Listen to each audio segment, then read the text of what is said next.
మా వీధిలో ఓ పిచ్చి తండ్రి ఉండేవాడు. అతనికి ఇద్దరు అమాయక బిడ్డలు.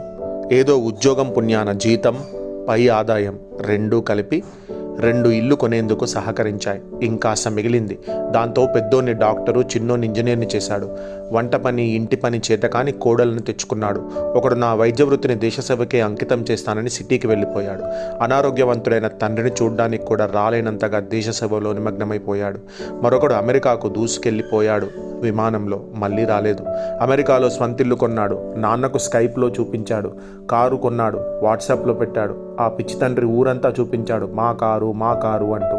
అందులో తానెక్కి తిరగబోయేది లేదు. కొడుకు పుట్టాడు. ఫోటో తీసి వాట్సాప్లో పెట్టాడు. ఇక్కడ పిచ్చి తండ్రి తాత అయిపోయినందుకు సంతోషం పట్టలేకపోయాడు. ఆ మనవణ్ణి అందరికీ చూపించి మురిసిపోయాడు.